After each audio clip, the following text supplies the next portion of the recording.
j'ai souhaité à ce que l'on fasse un plan collège, un plan quinquennal, qui a été élaboré en 4 mois par nos services, qui ont visité les 80 collèges de l'Hérault, qui ont mesuré les travaux, les besoins, les sollicitations, qui les ont ensuite traduites par un projet et une programmation.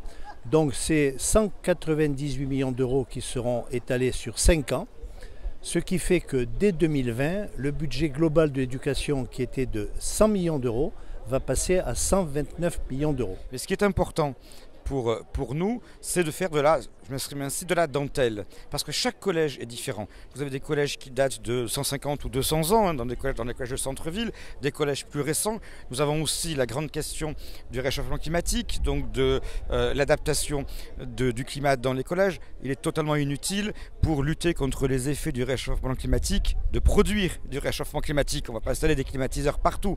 Mais on a des solutions. Avec les vitrophanies, les ombrières, le puits languedocien. On a donc comme ça étudié chaque collège, les sanitaires pour les jeunes, les salles des professeurs, les salles de technologie. On sera amené à construire 2 nouveaux collèges probablement dans les 2-3 ans à venir. Ça, c'est un premier plan. Le second plan, c'est que les équipes éducatives changent, il y a des besoins, il y a des élèves supplémentaires. Nous avons à peu près 42 à 43 000 élèves. Nous sommes en croissance légère, mais la croissance n'est pas répartie de façon équitable sur tout le territoire. Nous avons des zones urbaines en forte croissance et des zones rurales qui le sont un peu moins. Il n'est pas forcément utile de construire des collèges partout pour qu'ils soient vides dans 4 ou 5 ans.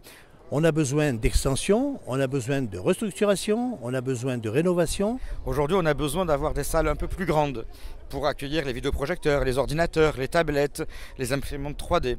Tout ça, ça n'existait pas il y a 20 ou 25 ans. Et donc, on doit adapter le collège maintenant à cette nouvelle technologie.